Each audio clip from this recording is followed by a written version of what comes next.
एकता जिंदाबाद, हमारा भाईचारा जिंदाबाद, हमारी एकता जिंदाबाद, हमारा संघर्ष जिंदाबाद, भारतीय किसान यूनियन जिंदाबाद, आवाज दो,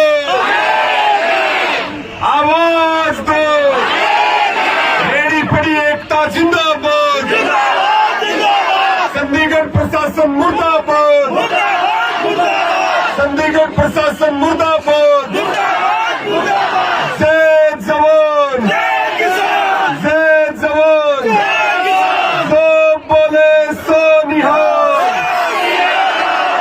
वाहेगुरु जी का खालसा, वाहेगुरु जी की फतेह। हमारे जो मजदूर भाई है, हमारी माताएं, बहनें, प्यारे बच्चों, मीडिया के साथियों और जो पुलिस प्रशासन के लोग हैं, सबका बहुत धन्यवाद और आभार प्रकट करता हूं। देखिए, सबसे पहले तो आपके आंदोलन में आए सबने पगड़ी पहना करके सम्मान दिया और आप सबको ये वादा करते कि मरते दम तक इस पगड़ी को कभी झुकने नहीं देंगे, इसकी लाज को कभी।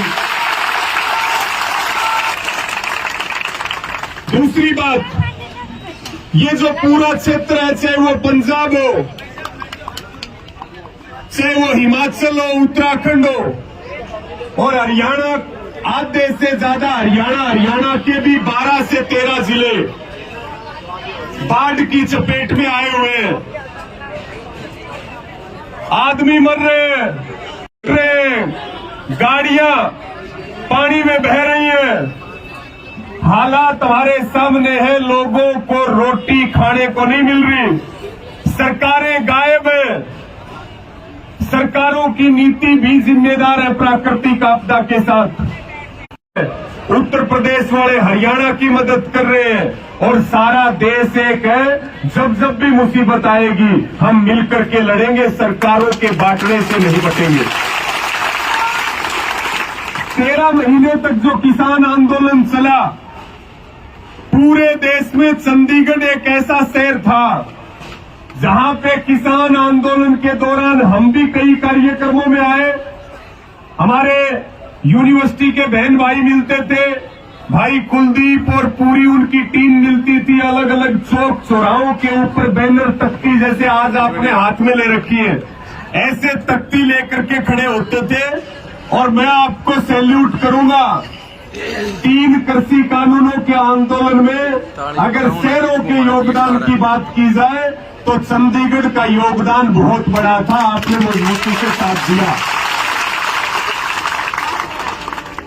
आप लोग जो बैठे हो, देखिए देश के जो हालात हो रहे हैं आजादी के 75 साल बाद, ये देश किसानों ने आजाद करवाया, मजदूरों ने आजाद करवाया, इस देश को आप और हमने बनाया, हमारे पूर्वजों ने बनाया। लेकिन सरकारों की जो नीतियां है, जो सरकार की नीतियां हैं, वो नीतियां किसानों के खिलाफ रही, मजदूरों के खिलाफ रही और हमारे ही देश में किसानों के लिए भी और मजदूरों के लिए भी रहने के हालात इस देश में अब हमारे बचे नहीं है। अब 2 ही तरीके, इस देश में रहने के 2 ही तरीके हैं, या तो इकट्ठे हो जाओ सारे और इकट्ठे होकर के लड़ लो, और नहीं तो फिर इन अडानी अंबानियों की गुलामी को स्वीकार करने के लिए तैयार हो जाओ और अपने बच्चों को भी तैयार कर लो गुलामी के लिए। 2 तरीके हैं, एक बार बोल करके बताओ कि लड़ोगे या गुलामी करोगे। और मरना तो है, मरना तो है, लेकिन लड़ करके मरेंगे, बिना लड़े नहीं मरेंगे। ये सारे देश को, किसान को मजदूर बनाना चाह रहे हैं, मजदूर को बंधुआ मजदूर बनाना चाहते हैं। आपके बच्चों के शिक्षा के सारे स्कूल कॉलेज बंद करना चाहते हैं। और ये हमें बंधुआ मजदूर बना करके नशे में धकेल करके ये सरकारें बनाना चाहते हैं। जिस प्रधानमंत्री को आपने 2014 में जिस उम्मीद के साथ बनाया था, आज उसने इस देश में तानाशाही का माहौल पैदा कर दिया है केवल 9 साल में। आज आप रेडी वाले भाई अलग अलग प्रदेशों से आप लोग आ रहे हो, और मुझे लगता है कि अब मजदूर हो, वहां तो किसान थे, वहां तो किसान थे, अब यहां मजदूर है।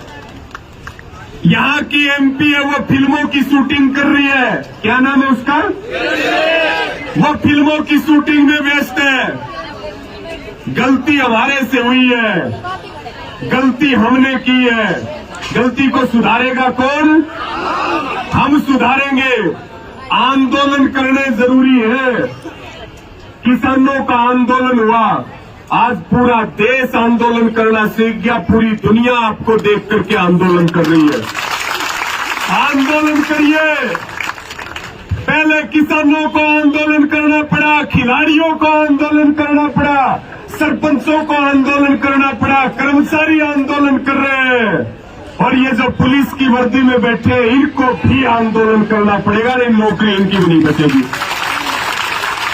नौकरी इनकी भी नहीं बचेगी, क्योंकि हर संस्था को बेचना है।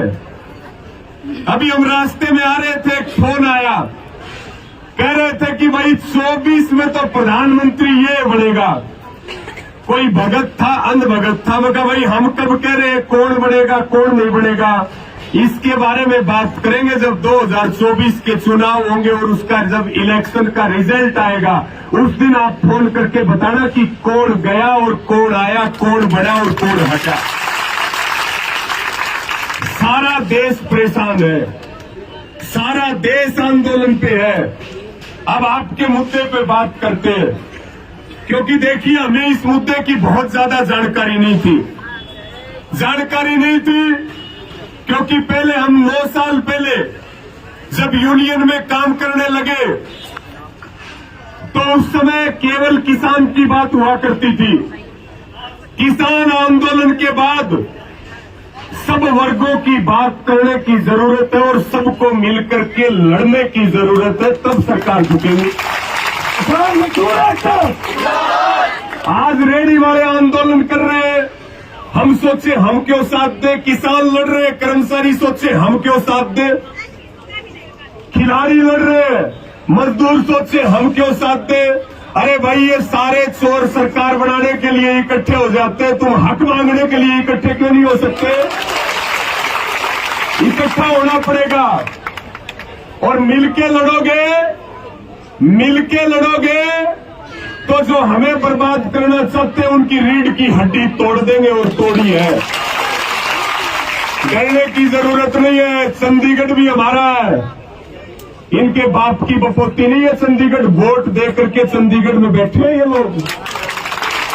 चंडीगढ़ हमारा है और ये देश भी हमारा है। अगर हमारे मजदूर भाइयों पे, रेडी वाले भाइयों के ऊपर अगर सरकार तानाशाही करेगी तो फिर हरियाणा और पंजाब का किसान ट्रैक्टर लेकर के चंडीगढ़ में आएगा।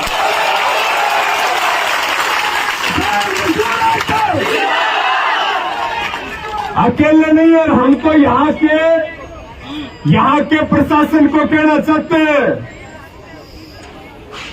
यहाँ आंदोलन चलेगा, इनकी मांग मान लो। और जो सर्वे हुआ है, कब हुआ था सर्वे? 2016 में। उस सर्वे के अनुसार जिस सेक्टर में जो जहां बैठा था वो वहीं बैठेगा, उसको वहीं बैठा दो। चंडीगढ़ की सड़कें बहुत अच्छी है, हरियाणा की सारी सड़कें टूटी पड़ी है, पंजाब की सड़कें टूटी पड़ी है। किसान का टैंक है, हेलीकॉप्टर है, ट्रैक्टर। चंडीगढ़ की सेक्टरों की सड़कों पे जब वो दौड़ेगा तो यहाँ के प्रशासन के और सरकार के दोनों के पुर्जे ढीले हो जाएंगे। हमारे बीच में अम्बाड़ा के जो हमारे जिला अध्यक्ष है भाई रोहित और भाई मोहित और पूरी टीम नरमेल जी और सारे आए हैं, उनका भी बहुत स्वागत और धन्यवाद है। इनका जिला अम्बाड़ा भी बाढ़ में सबसे ज्यादा चपेट में आया है, सबसे ज्यादा चपेट में आया। और मैं तो कहता हूं एक मुकदमा लिखवा दो, यहाँ के थाने में एक मुकदमा लिखवा दो कि भाई हमने जिस एमपी को बनाया था 4 साल पहले वो दोबारा कभी दिखाई नहीं दिए, उनको पुलिस ढूंढ के लाए और भाई पुलिस को भी नगद इनाम दिया जाएगा अगर वो एमपी को ढूंढ लाए तो।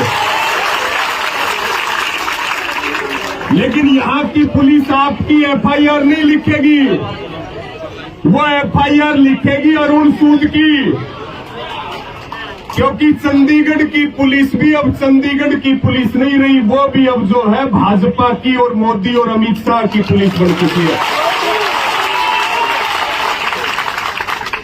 अभी हम आ रहे थे तो बोले गाड़ी उधर ले जाओ, गाड़ी उधर ले जाओ। मका गाड़ी तो इधर उधर चल जाएगी, लेकिन ट्रैक्टर आ गया तो वो इधर उधर नहीं जाएगा, वो सीधा जाएगा।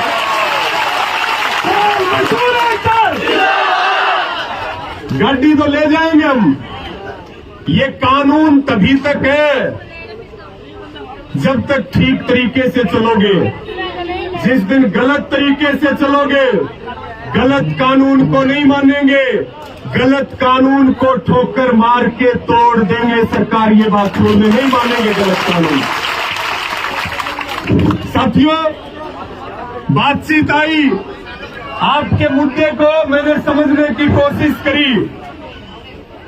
यहाँ पे सबसे पोस्ट इलाका यही है, सेक्टर 22 है, ये 22 सबसे पोस्ट है, 17 भी।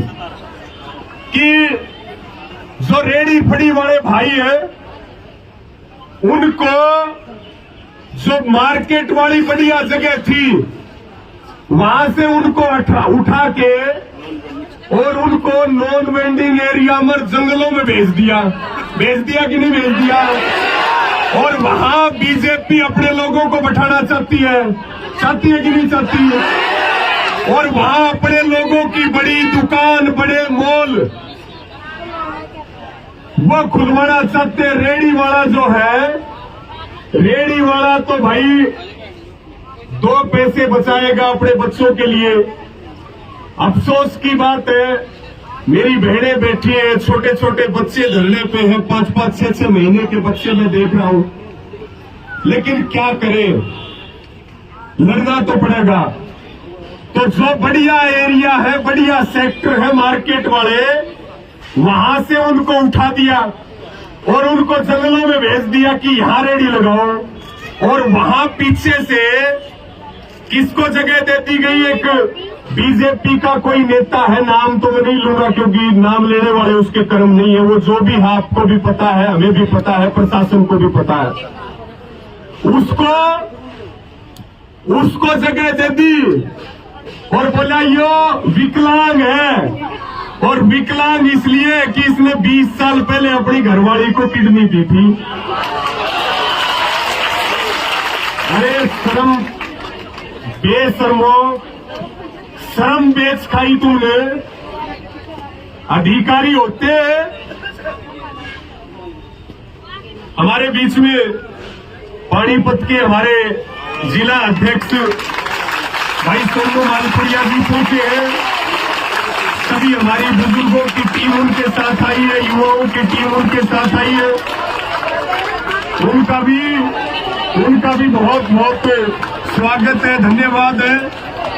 मैं निवेदन करूंगा उनको भी जगह दे, भाई सोनू जी को और उनके साथ में जो सीनियर साथी आए हैं।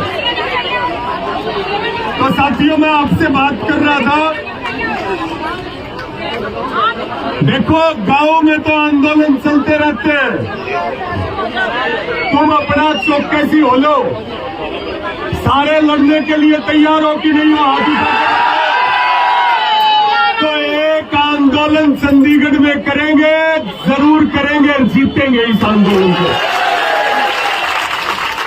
और अब गांव से भी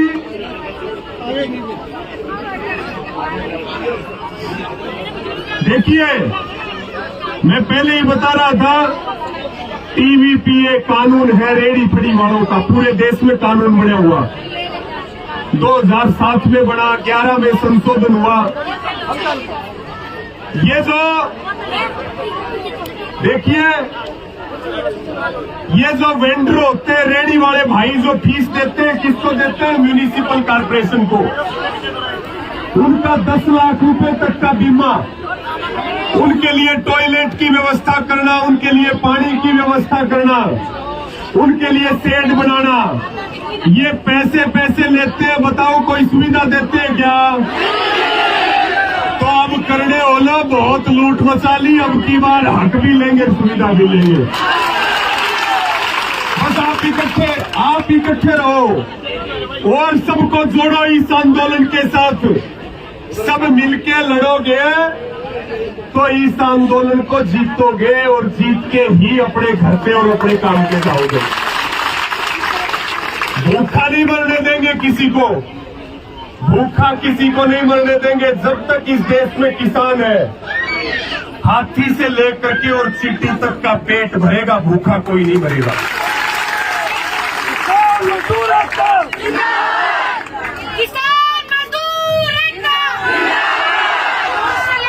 मैं एक तो मोटी मोटी बात बता करके अपनी बात को पूरा करूंगा। ये अरुण सूद जो भाजपा का प्रदेश अध्यक्ष है, आप लोगों की मांग और हम भी करें कि भाई 2016 से लेके और अब तक इसकी संपत्ति की जांच करवाओ, पता लग जाएगा इसने कितना लूटा है इन मजदूर भाइयों को। इसकी संपत्ति की जांच करवाओ, 2016 से पहले कितनी थी और आज के दिन इसकी संपत्ति कितनी है। 50-50 हजार रुपए वेंडरों से ले लिए, करोड़ों रुपए लिए होंगे कुलदीप भाई। पर्चा दर्ज भी होगा। कहते हैं चंडीगढ़ पुलिस में बहुत जबरदस्त डिसिप्लिन और कानून है। यहाँ एफआईआर दर्ज होगी, लेकिन चंडीगढ़ पुलिस की हिम्मत नहीं है कि जिसने लोगों को लूटा है और सड़कों पे बैठाया उसको गिरफ्तार कर ले, उससे पूछताछ कर ले। पुलिस जनता की पुलिस होती है। सरकारें आती रहेंगी और जाती रहेंगी, लेकिन पुलिस को अपने कर्तव्य का पालन करना चाहिए। जो शपथ उन्होंने वर्दी पहनते हुए ली थी, उस शपथ को भूल गई है चंडीगढ़ पुलिस। इनको शपथ याद करने की जरूरत है। साथियों, जो आदमी अपने काम के साथ ईमानदारी नहीं बरतता, कोई भाई बुरा मानता उसे, जो अपने काम के साथ ईमानदारी नहीं बरतेगा उसकी पीढ़ियां खराब हो जाएंगी। ये प्रकृति का नियम है। अपने काम के साथ न्याय करो, अपने काम के साथ ईमानदारी बरतो। गुलाम बनने की जरूरत नहीं है। लड़ोगे तो जीतोगे। जो आपकी मांग है, एक तो ये अरुण सूद वाला मामला, इसकी संपत्ति की जांच हो, और ये अपने चहेतों को जो सिख नहीं है उसको जबरदस्ती सिख बनाना चाहते हैं। सिख अभी जिंदा है, मरे नहीं है, ये बात पता होना चाहिए। ये काम कर रहे हैं कि नहीं कर रहे? तो भाई मेरा गरीब कानून तो समझ में आवा नहीं, लेकिन मोटी मोटी बात मैंने समझ ली। और मोटी मोटी बात यह है कि इन्होंने जब सर्वे करवाया तब भी आप लोगों से कितने रुपए लिए? 500 रुपए लिए,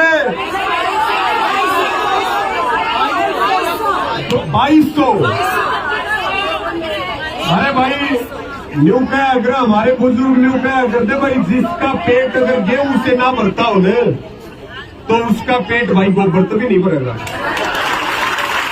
जिसका ईमानदारी से काम ना चलता हो, उसका बेईमानी से भी काम नहीं चलेगा, बेईमानी से काम नहीं चलेगा। फिर यहाँ का जो इंटेलिजेंस है, अभी एक इंटेलिजेंस वाला धक्का कर रहा था पत्रकार भाइयों के साथ। पत्रकारों को देखना पसंद नहीं करती बीजेपी, आरएसएस। ये जो हमारे सोशल मीडिया वाले भाई और जो देश में कुछ ईमानदार पत्रकार बचे, बाकी तो कलम के ऊपर पैरा है, बंदूक है। आजकल तो अखबार और टीवियों में खबर वो चलती है जो अमित शाह के दफ्तर से पास होकर के आती है। लेकिन जो हमारे ये ईमानदार पत्रकार साथी हैं, जो किसान मजदूर की आवाज उठाते हैं, उनके साथ यहाँ एक सीआईडी वाला भाई धक्का मुक्की कर रहा था। भाई हमारा आंदोलन के सहयोगी पत्रकार है, सीआईडी वाले हमारे सहयोगी नहीं है। गुंडागर्दी नहीं चलेगी। कभी आप पुलिस की गुंडागर्दी दिखा रहे हो, हमने जेलें भी काटी है, 2-2 दर्जन मुकदमे भी है और 302 और 307 के मुकदमे भी है। लेकिन लड़ते रहेंगे जब तक दम में दम है और जब तक सांस है और रगों में खून बह रहा है। किसी को डराने धमकाने की जरूरत नहीं है पुलिस प्रशासन को। फिर ये अपील है वो अपने दायरे में काम करे। अगर हमारे इन भाई बहनों के ऊपर अगर कोई भी इनके साथ धक्का मुक्की और तानाशाही हुई तो फिर दिन में तारे दिखा देंगे, ये बात याद रखना। इसके साथ में यहाँ के प्रशासन को फिर ये चेतावनी है कि वो आप लोगों के साथ बैठ के बात करे और जो आपकी पुरानी जगह है, जहां आप वर्षों से बैठे हो, जो आपका अधिकार है वो आपको दे। नहीं तो अगर हम सड़कों के ऊपर बैठेंगे तो एसीओ में उन अधिकारियों को भी नहीं बैठने देंगे। ये बात भी, यहाँ म्यूनिसिपल के अंदर अधिकारी आते हैं, पहले से भी हमें पता है, डेपुटेशन पे आते हैं। कोई अधिकारी 2 साल आता है, वो करोड़ों रुपए लूट के फिर अपने डिपार्टमेंट में चला जाता है। यहाँ भाई परमानेंट अधिकारी भेजो जिसकी कोई जवाबदेही हो। यहाँ लूट मचा रखी है, यहाँ लूट मचा रखी है। बहुत बढ़िया काम आपने शुरू कर दिया। हरियाणा आपके साथ है, चिंता करने की जरूरत नहीं है। और हरियाणा हमारे तन मन धन से आपके साथ है। भाई कुलदीप और उनकी पूरी टीम और आपकी एसोसिएशन हमें इतना सम्मान दिया, इतना आपने ध्यान से सुना, सबका सिर झुका करके धन्यवाद करते हुए आपको फिर ये भरोसा दिलाते हैं। टिकैत साहब अभी पहुंचने वाले हैं, भाई सोनू मालपुरिया जी भी हमारे बीच में आगे। एक आवाज दे दियो वो तो हम आन दे देंगे, लेकिन कोई बात फंस जा, कोई अगला निर्णय हो, एक आवाज हमने दे दियो और बता दियो क्यों कराना है। ये बैरिकेटिंग कुछ नहीं। देखिए ये लड़ाई है हेलीकॉप्टर की और ट्रैक्टर की लड़ाई है भैया। और आज भी हमारी बाजुओं में, हमारी रगों में वो खून है। हम उस किसान कौम से आते हैं जो हक के लिए, सम्मान के लिए और तानाशाही के खिलाफ हमारे अनेकों पूर्वजों ने अपनी जान दे दी, लेकिन कभी झुके नहीं। आज भी उनका खून हमारी आप सबकी रगों में दौड़ रहा है। काम भी करो और अपना संगठन बढ़ाओ, आंदोलन चलाओ। आंदोलन अगर नहीं चलेंगे तो ये सरकार हमें बर्बाद कर देगी, हमारे बच्चों को गुलाम बना देगी। एक भाई पर दिक्कत आ जाए, सारे इकट्ठे होकर कूद जाइयो, ये नियम बना लो जिंदगी में। और एक दूसरे में देख के राजी होना करो सारे। हाँ, किसी का बालक नौकरी लाग जाए, सबसे ज्यादा तकलीफ पड़ोसी को लग रहे। होती है कि नहीं होती? तो अपना देखो, उनका काम है नफरत फैलाना और हमारा काम है प्यार बांटना। और हम तो वो लोग हैं, बेड़ियों में नहीं रहेंगे, चाहे हमें अपना हाथ काटना पड़े, लंगड़ा के चले रहेंगे आजाद। गुलामी बर्दाश्त करिए, गुलामी नहीं करेंगे। आप सबने मुझे सुना, सबका बहुत धन्यवाद। सभी मीडिया के साथियों का, पुलिस प्रशासन वाले भाइयों का और आपकी जो रेडी वालों की रेडी फेडी एसोसिएशन जो है रेडी फड़ी और भारतीय किसान यूनियन का, और भाई ये भाई कुलदीप जी है, मैं तो बहुत छोटा कार्य करता हूँ इनके आगे, इनका तो बहुत लंबा चौड़ा अनुभव है। घासीराम नैन जी बहुत बड़े किसान नेता हुए, उनके साथ का ये गुरनाम सारंग जी बैठे हमारे, उनके भतीजे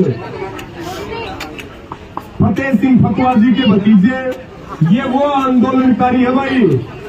इन्होंने जेलें भी काटी है, इन्होंने लठ भी खाए हैं और इन्होंने मुकदमे भी झेले हैं, लेकिन हमेशा लड़ते रहे। हमारी भी ताकत यही है, इनको देख के हमें भी हौसला मिला। तो मेरे इन सारे भाई कुलदीप और सारे भाइयों का भी बहुत बहुत धन्यवाद। और एक बार